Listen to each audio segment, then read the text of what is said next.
So I think मैं ऐसा समझता हूँ कि जियो प्लेटफॉर्म का करीबन ग्रोथ 20% के आसपास पकड़ के चलते हैं। I think it is simple to grow 20% rate of growth, क्योंकि एक तरफ नए कनेक्शंस आपने लिए हैं, दूसरी तरफ अपने आरपू जो है वो बड़ा है कंपनी का। Higher amount of data consumption is also happening. और जो पर्टिकुलर क्वार्टर गया है, ये quarter has been a fantabulous quarter according to me और द कंपनी, बिकॉज जो आईपीएल की सीजन गई उसके अंदर रिलायंस ने जो रिकॉर्ड किया है, I think IPL was basically I think distributed through the channel medium of Jio Cinema, which is part of the other media group. But at the same time, the larger amount of internet-based activity, which is we all of us have experienced it, but we have not, I think, given weightage to it. Internet के ऊपर हम लोग ने जो हिसाब से streaming देखा है, जो हिसाब से हमने इंटरनेट के ऊपर उनके पर्टिकुलर स्कोर्स आते हुए देखा है, ये सब चीज का एक माध्यम ऐसा बताता है कि जियो का जो ये प्लेटफॉर्म है उसने बहुत सक्सेसफुली अच्छा धंधा किया है। तो ये क्वार्टर के अंदर शायद नंबर बड़े आने चाहिए। और जो जियो भारत सर्विसेज जो अफोर्डेबल फोन की जो कॉस्ट के साथ में आपने लॉन्च की है, उसका मैं ऐसा समझता हूँ कि ये साल के अंदर करीबन 25,000 का सालाना रेवेन्यू आ सकता है और सालाना करीबन 12,500 करोड़ का प्रॉफिट ईबीटा लेवल पे आ सकता है। So overall I am expecting 1,20,000 to 1,35,000 crore के बीच में revenue book for Geo platform on an annualized basis, not in this financial year alone, but annualized basis. And I'm expecting the EBITDA profit of around 65,000 crore के आसपास on an annualized basis. तो ये possibility है। Of course full year के लिए I think आपको scale down करना पड़ेगा बिकॉज ऑफ मैंने बताया वो अलग अलग पीरियड में लॉन्च किया है इसलिए।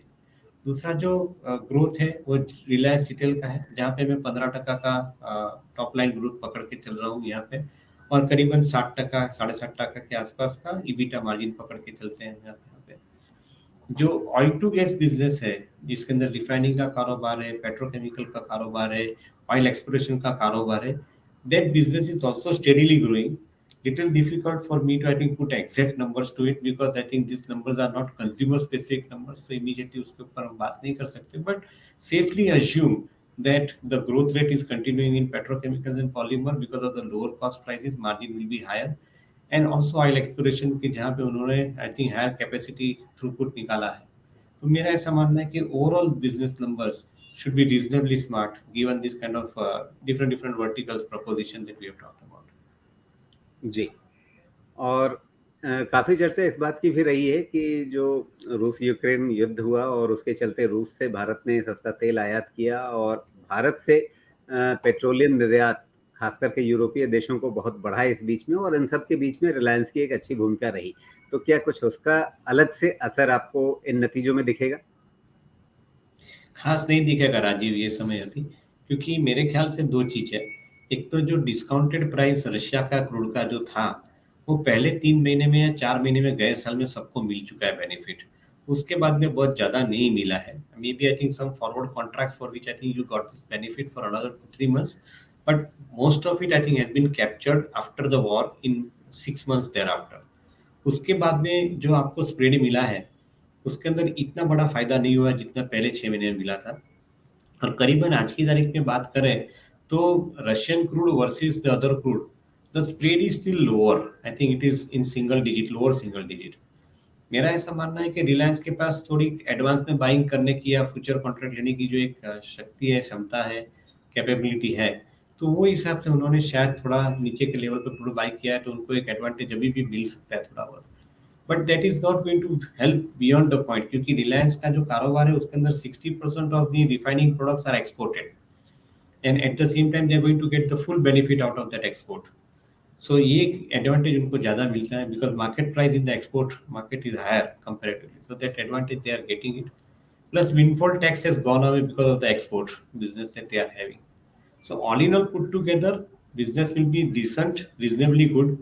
But if you are talking about very exceptional number like Geo platform and retail, that may not be the case in case of the refining business, particularly, and even though I think if it is bought from the crude oil of Russia. जी। अच्छा, सम of the part के हिसाब से आपने जो एक इसका valuation निकाला है रिलायंस का अभी जियो फाइनेंशियल के डीमर्जर के बाद, वो है ₹2700 के आसपास का। और अभी 2600 के आसपास का भाव चल रहा है। तो क्या मोटा मोटी हम ये समझें कि जो मार्केट प्राइस है इस समय, वो लगभग सारे पोटेंशियल को कैप्चर करके चल रहा है और यहाँ से हमें कोई बहुत एक्सेप्शनल उम्मीदें नहीं रखनी चाहिए? नहीं, according to me I think some of the part valuation का जो मैंने कैलकुलेशन किया है उसके अंदर एक चीज जोड़ना चाहूंगा कि जो करंट मार्केट प्राइस है उसके अंदर हम लोग उसका सम ऑफ द पार्ट वैल्यूएशन की एक फैक्टर ध्यान में दे तो करीबन 1200 रुपये का वैल्यूएशन करंट मार्केट प्राइस के अंदर रिटेल का बैठता है।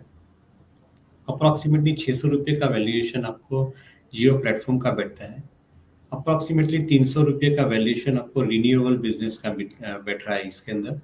और बैलेंस जो बचा वो लगभग 550 रुपये का वैल्यूएशन मेरे ख्याल से ऑयल टू गैस का बैठ रहा है जो मेरे ख्याल से चीप वो सस्ता है।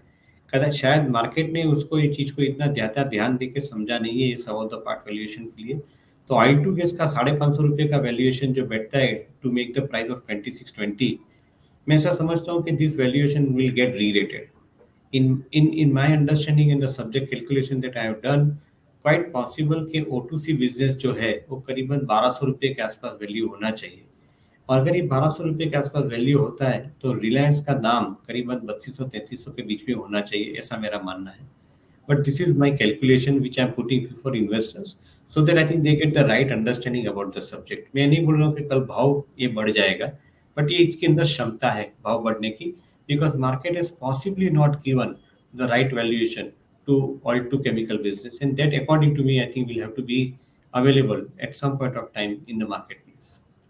मतलब जो अपसाइड आएगा वो इसके अपने कोर बिजनेस जो ऑयल टू केमिकल का रहा है उससे आएगा। मेरा ऐसा मानना है क्योंकि ऑयल टू केमी O2C बिजनेस जिसकी हम बात कर रहे हैं उसके अंदर शायद मार्केट ने उसको इतना एडवांटेज नहीं दिया, बिकॉज एक तो एक तरफ ये बिजनेस कमोडिटी बिजनेस हुआ है, दूसरी तरफ जो नए फंड्स आते हैं globally they are basically reluctant to put money to hydrocarbon businesses, and as a result of which I think slightly the discount is being seen in this particular valuation. But मैं समझता हूँ कि जैसे जैसे retail और Jio Jio platform का कारोबार यहाँ से डीमर्ज होकर बाहर निकलेगा, accordingly I think some of the funds will probably concentrate and they will buy this hydrocarbon because उसका प्रॉफिट करने का क्षमता बहुत बड़ा है। Hydrocarbon business I think has been generating profit of around 55-60,000 crores in the balance sheet of Reliance last year. ये साल के अंदर भी मैं ऐसा मानता हूँ कि if not more I think 10% to 12% के आसपास ग्रोथ आना संभावित है। तो शायद I would remain absolutely optimistic and not pessimistic. 60-65 हजार करोड़ का ईबीटा आप कमाते हो ये धंधे में से, तो उसका वैल्यूएशन आपको मिलना ही चाहिए। वो 550 का भाव में नहीं कवर होता है, वो शायद आपको ज्यादा वैल्यूएशन देना पड़ेगा, ऐसा मेरा मानना है। जी, वो शायद इसलिए कि अब सबको फ्यूचर पे नजर है, तो सबको न्यू एनर्जी देखना है, ग्रीन एनर्जी देखना है, बैटरी वाला बिजनेस देखना है और ईवी का बिजनेस देखना है, इसलिए उन्हें लगता है कि शायद हाइड्रोकार्बन अब बढ़ेगा तो कैसे बढ़ेगा। थोड़ा आई थिंक ज़्यादा ही कुछ सिंप्लीफाई करके हम लोग सोच रहे हैं, नहीं करना चाहिए ऐसा। बिकॉज़ एक चीज़ ऐसी है कि अगले 50 साल तक आपके पास एनर्जी के अंदर कोई चॉइस नहीं है। Even though you like it और not like it, I think the hydrocarbon businesses are going to be part of our life for next 50 years minimum.